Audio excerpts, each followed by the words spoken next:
ไปดีทุกคนที่กำลังจะตาพักโซมกำลังยินดีต้อนรับเข้าสู่ซองอาคาน้อยตอนนี้เฮาอยู่ที่เพื่อนของน้องทรายเนาะเป็นบ่แม่นเพื่อนเป็นห้านส้มแปลงเนาะเพื่อนนั่นแหละ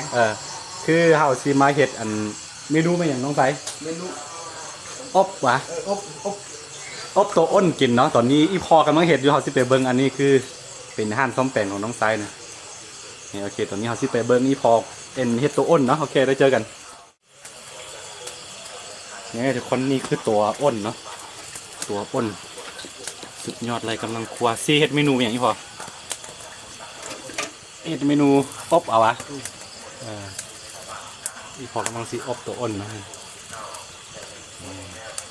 กำลังเผาขนมันอยู่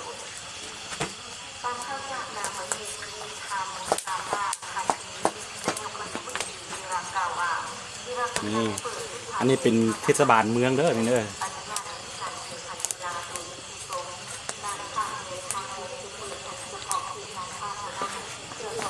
โอ้ตัวใหญ่ประมาณจักโลอยู่พอนี่ฮอต2 โลบ่ฮอต2 โลอยู่เนาะ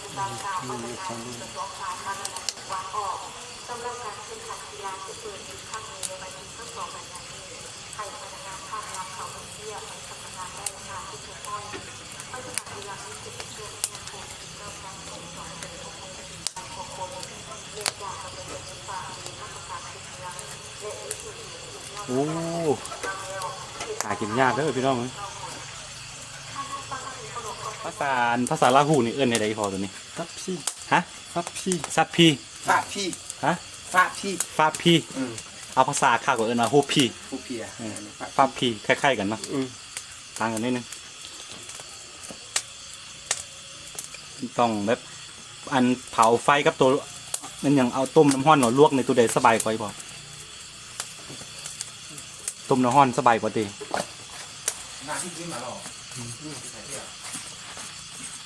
นี่เนาะโอ้คุณใหญ่เลยพี่น้องเลยน้องไซได้เนาะเมื่อกี้เข้าไปเมื่อกี้มือขนาดนั้นเนาะตอนสวยไปตอนสวยแล้วก็ตอนค่ำฮะนะตอนเขาซิกับแล้วก็มันได้ยินเสียงมันกินนั่นไม่พายเนาะแล้วก็น้องไซเอาน้ำไม้อันนี้1 2 3 บาทจริงใจ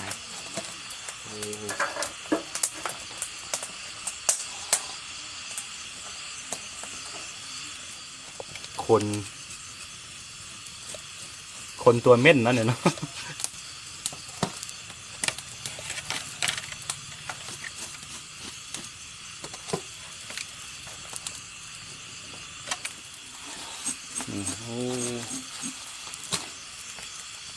อันนี้เป็นอาวุธสำคัญของตัวเม่นเลยเนาะเวลามันจะกินหัวปีมันนะเอาตัวนี้ยิงเข้าไปว่าง่ายๆก็คือเป็นคนของมันนั่นแหละนี่นะ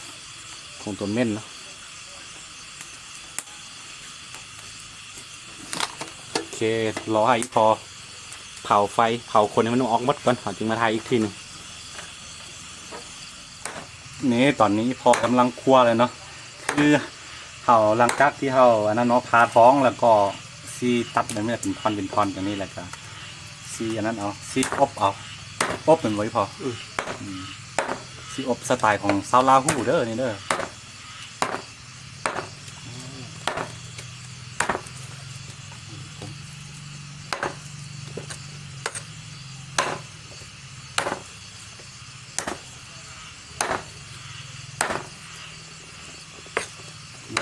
อาหารธรรมชาติเนาะ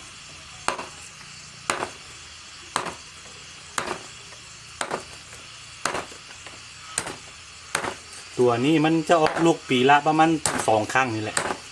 เป็นไว้พอประมาณ2 ครั้งออกครั้งละ3 ตัว5 ตัว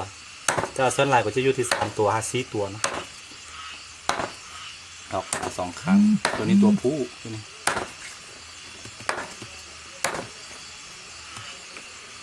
เนี่ยทุกคนหลังจากที่ฟักสิ้นของมันแล้วก็เราก็จะนี่เนาะเอาเครื่องปรุงใส่เป็นบ่น้องใจมันจะมีอันหัวสิไข่ มีอันนั้นเนาะมะเขือดิบแล้วก็มีอันนี้ก็ขิงผักหอมผักเทียมนะมะเขือดิบหลายๆอย่างแหละกูจำได้จะเอาเครื่องหอมใส่อีกทีนึงเนาะตัวนี้ต้องคาดบ่ได้สำหรับการเฮ็ดอันนั้นการเฮ็ดอบอันนั้นเนาะตัวอ้นเนาะอบตัวอ้นอะไรทุกคนอาหารบ้านๆของเราบ่ได้กินโดดเลยได้ตัวอ้นก็ได้กินเลือดแปลงมันสุดเนาะเสียดายครับบ่ได้ตัวเป็นต่อไปก็ตั้งไว้มันบ่ตั้งไว้น้ำใส่ไว้หนึ่งกันไหมกาจะกินหรือเปล่ามีแก๊สเลยเตาแก๊ส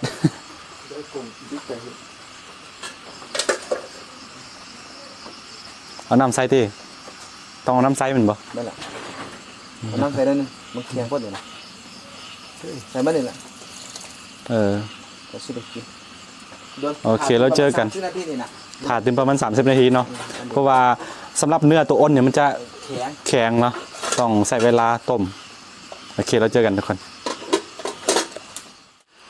ตอนแรกว่า30 นาทีเนาะแต่ว่าเราใส่เวลาต้มประมาณ1 ชั่วโมงเต็มๆนี่มันสุกเลยแหละโอ้สิ้นยังบ่ค่อยเห็นดีเพราะว่าบ่ได้ใส่ไฟเนาะเดี๋ยวสิลองเปิดเบิ่งแป๊บนึงทุกคนสิยองเบิ่งนี่โอ้น่ากินอันนี้คือเมนูอบตัวอ้นเนาะสไตล์ของชาวลาฮูส่วนพอลาฮูกันเดี๋ยวสิลองโซมเข้าไปนิดนึงทุกคน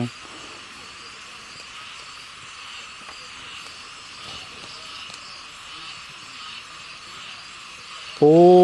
น่ากินสิ้นตัวอ้นเนาะหนังมันโคตรหนาเลยสุกแล้วตอนนี้ก็คือพร้อมกิน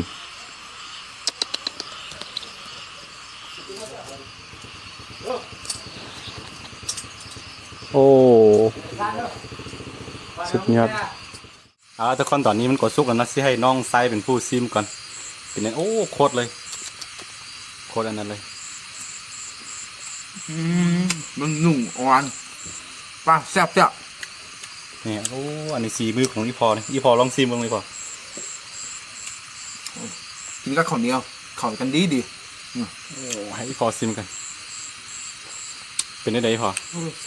แซ่บเนาะนี่เป็นสีมือของอีพอเลยมันหนังมันโคตรหนาเนาะหนาแต่หนุ่มดีเด้เพราะใส่แกงได้นี่นะถึงกับวิธีเขาอบเนาะหนังที่จะต้องเป็นอะไรว่ามาเสื้อดำนี่ครับมันจะเสื้ออ๋อมาถึงคำครับพี่หลังพี่เจ้าขอมาเบอร์เลยก่อนสุดยอดแล้วนางโคตรหนาเลยคือนางมันแหละเป็นสุดยอดเลยสุดยอดของสิ้นอ้นกว่านางมันแหละไม่ได้กินนางมันก็คือไม่ได้กินก็คือได้กินเนี่ยสิ้นอ้นเขาอบใส่อันน่ะใส่กระเพาะนี่แซ่บแม่ละแซ่บโอเคนางมันลองมั้งหนุ่มดีได้เหรอลองเอาหนุ่มดีใช่ไหมคักกับข้าวเหนียวฮ้อนๆเอาลูกสุดยอดเลยอาหารบ้านๆอาหารธรรมชาติโอเคทุกคนเอาสิลองซิมก่อนคือที่จริงเขาก็กินอยู่แล้วนะเนาะที่จริงเขาก็กินอยู่แล้วเฉพาะตัวนี้บุคคลกินยักษ์เกลือใช่ไหมครั้งแรกในชีวิตเฉพาะตัวนี้จะกินตัวน้อยตัวอ้นดอกแคมมันนะโอเคแล้วลองซิมเฉพาะตัวนี้ครั้งแรกในชีวิตนั้นเคยกินนะนะเฉพาะตัวอ้นตัวนี้นะไอ้เคยกินอยู่แต่ว่าพวกมันชนิดนี้ชนิดตัวกลางครับเราสิลองซิมบ้างนะทุกคนนี่โอ้สุดยอดเลยกินอยู่เพื่อนน้องทรายนะที่จริงเขาก็เคยกินแต่ว่าพวกเคยกินตัวชนิดตัวใหญ่ตัวนี้เนาะถ้าเคยกินเนี่ยอ้นตัวกลางนั่นคืออ้นดอกแคมนะตัวนี้ก็จะมีรสชาติแบบแซ่บกว่าอีกแบบหนึ่ง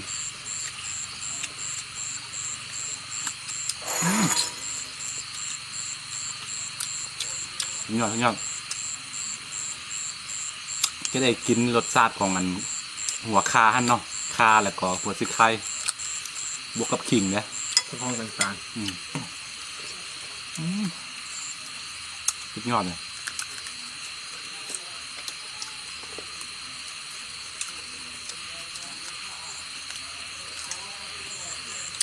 รสชาติมันออกแบบตัวคมๆมันนั่นเป็นอย่าง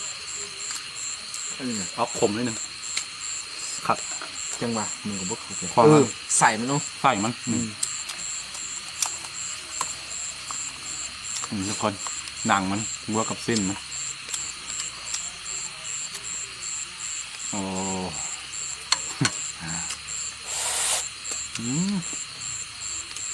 สุดยอด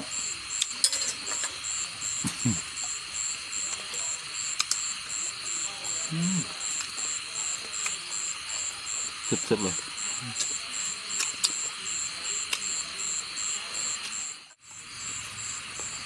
เอาละทุกคนตอนนี้ครับก็ซีกินข้าวแบบจริงๆจังๆกันนะครับกับบอสซีบอไทยคลิปแล้ว ชิ้นอ้นต้นก้อนได้กิน